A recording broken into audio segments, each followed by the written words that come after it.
ओम नमो भगवते वासुदेवाय। श्रीमद् भागवत महापुराण नवम स्कंद पहला अध्याय। ववस्व मनु के पुत्र राजा सत्युंध की कथा। ओम नमो भगवते वासुदेवाय। जय श्री कृष्ण।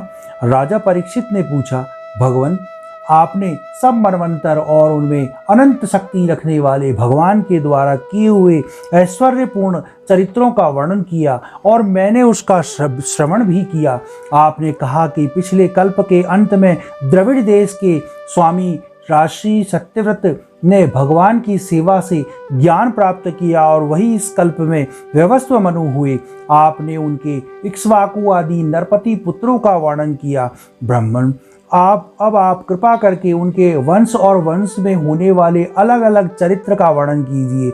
महाभाग, हमारे हृदय में सर्वथा ही कथा सुनने की उत्सुकता बनी रहती है। वैवस्व मनु के वंश में हो चुके हो, उस समय विद्यमान हो और उनके आगे आने वाले हो, उन सब पवित्र कीर्ति पुरुषों का पराक्रम का वर्णन कीजिए।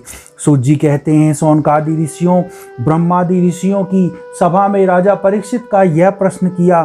तब धर्म के परम मर्मज्ञ भगवान श्री सुखदेव जी ने कहा, परीक्षित तुम मनुवंश का वर्णन संक्षेप में सुनो। विस्तार से तो सैकड़ों वर्ष में भी उसका वर्णन नहीं किया जा सकता।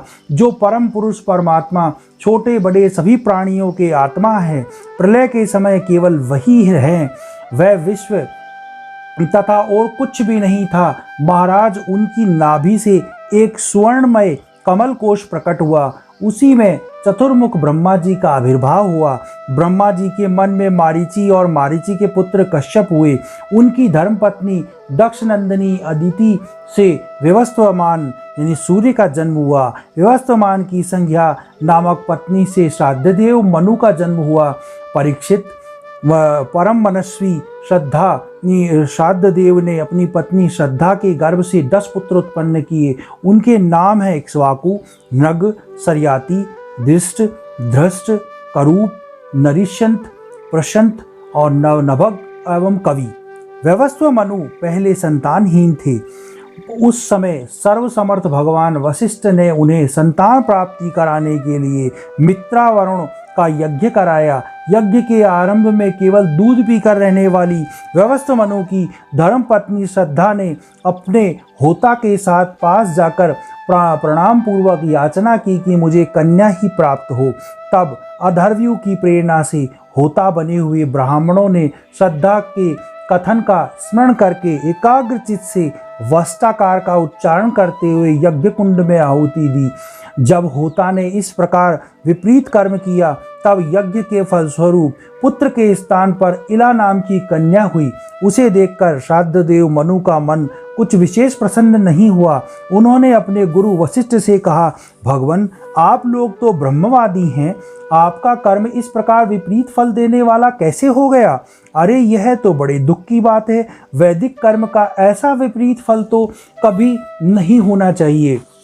आप लोगों का मंत्र ज्ञान तो पूर्ण है ही, इसके अतिरिक्त आप लोग जितेंद्र भी हैं तथा तपस्या के कारण निष्पाप हो चुके हैं। देवताओं में असत्य की प्राप्ति के समान आपके संकल्प का ये उल्टा फल कैसे हुआ? परीक्षित, हमारे वृद्ध प्रति पितामह भगवान वशिष्ठ ने उनकी यह बात सुनकर जान लिया कि होता ने विपरीत संकल्प किया है। इसलिए उन्होंने वैवस्व मनु से कहा, राजन, तुम्हारे होता के विपरीत संकल्प से ही हमारा संकल्प ठीक पूरा नहीं हुआ। फिर भी आप अपने तप के प्रभाव से मैं तुम्हें श्रेष्ठ पुत्र देता हूँ। परीक्षित, परम यशस्वी भगवान वशिष्ठ ने ऐसा निश्चय करके उस इला नाम की कन्या को ही पुरुष बना देने के लिए पुरुषोत्तम भगवान नारायण की स्तुति की।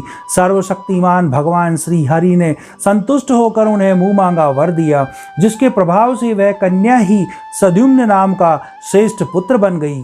महाराज, एक बार राजा सद्युम्न शिकार खेलने के लिए सिंधु देश में घोड़े पर शिकार होकर कुछ मंत्रियों के साथ वन में गए। वीर सुदुम्न कवच पहनकर अपने हाथ में सुंदर धनुष और अत्यंत अद्भुत बाण लेकर हरिणों का पीछा करते हुए उत्तर दिशा में बहुत आगे बढ़ गए।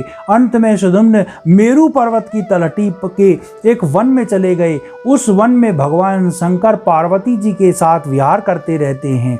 उसमें प्रवेश करते ही वीरवर सुदुम्न ने देखा कि मैं स्त्री हो गया और घोड़ा घोड़ी हो गया। परीक्षित साथ ही उनके सब अनुचरों ने भी अपने को स्त्री रूप में देखा। वह सब एक दूसरे का मुंह देखने लगे। उनका चित्त बहुत उदास हो गया। राजा परीक्षित ने पूछा, भगवान, उस भूखंड में ऐसा विचित्र गुण कैसे आ गया? किसने उसे ऐसा बना दिया? आप कृपा करके हमें इस प्रश्न का उत्तर दीजिए, क्योंकि हमें बड़ा कौतूहल हो रहा है। श्री सुखदेव जी कहते हैं, परीक्षित, एक दिन भगवान शंकर का दर्शन करने के लिए बड़े बड़े व्रतधारी ऋषि अपने तेज से दिशाओं का अंधकार मिटाते हुए उस वन में गए। उस समय अंबिका देवी वस्त्रहीन थी। ऋषियों को सहसा आया देख वह अत्यंत लज्जित हो गई। झटपट उन्होंने भगवान शंकर की गोद से उठकर वस्त्र धारण कर लिए। ऋषियों ने भी देखा कि भगवान गौरी शंकर इस समय विहार कर रहे हैं, इसलिए वहां से लौटकर वे भगवान नर नारायण के आश्रम पर चले गए। उस समय भगवान शंकर ने अपनी प्रिया भगवती अंबिका को प्रसन्न करने के लिए कहा कि मेरे सिवा जो भी पुरुष इस स्थान में प्रवेश करेगा वही स्त्री हो जाएगा। परीक्षित, तभी से पुरुष उस स्थान में प्रवेश नहीं करते। अब सुदुम्न स्त्री हो गए थे, इसलिए वह अपने स्त्री बने हुए अनुचरों के साथ एक वन से दूसरे वन में विहार करने लगे। उस समय शक्तिशाली बुद्ध ने देखा कि मेरे आश्रम के पास बहुत सी स्त्रियां घिरी हुई हैं। एक स्त्री बहुत विचर कर रही है और इन्होंने इच्छा कि मुझे इसे प्राप्त हो जाए। उस सुंदरी स्त्री ने भी चंद्रकुमार बुद्ध को पति बनाना चाहा। इस पर बुद्ध ने उनके गर्भ से पुरुरवा नाम का एक पुत्र उत्पन्न किया। इस प्रकार मुनुपुत्र सुदुम्न स्त्री हो गए। ऐसा सुनते हैं कि उन्होंने उस अवस्था में कुल पुरोहितों वशिष्ठ जी का स्मरण किया। सुदुम्न की ये दशा देखकर वशिष्ठ जी के हृदय में कृपावश अत्यंत पीड़ा हुई। उन्होंने सुदुम्न को पुनः पुरुष बना देने के लिए भगवान शंकर की आराधना की। भगवान शंकर वशिष्ठ जी पर प्रसन्न हुए। परीक्षित, उन्होंने उसकी अभिलाषा पूर्ण करने के लिए अपनी वाणी को सत्य रखते हुए भी यह बात कही, वशिष्ठ, तुम्हारा यह यजमान 1 महीने तक पुरुष रहेगा और 1 महीने स्त्री। इस व्यवस्था से सुदुम्न ने इच्छा अनुसार पृथ्वी का पालन करी। इस प्रकार वशिष्ठ जी के अनुग्रह से व्यवस्था पूर्वक अभिष्ट पुरुषत्व लाभ करके सुदुम्न पृथ्वी का पालन करने लगे। परंतु प्रजा उनका अभिनंदन नहीं करती थी। उनके 3 पुत्र हुए, उत्कल, गए और विमल। परीक्षित, वह सब दक्षिणायन पथ के राजा हुए। बहुत दिनों के बाद वृद्धावस्था आने पर प्रतिष्ठान नगरी की अधिपति सुदुम्न ने अपने पुत्र पुरुरवा को राज्य दे दिया और स्वयं तपस्या करने के लिए वन को चले गए। पहला अध्याय समाप्त। ओम नमो भगवते वासुदेवाय। जय श्री कृष्ण।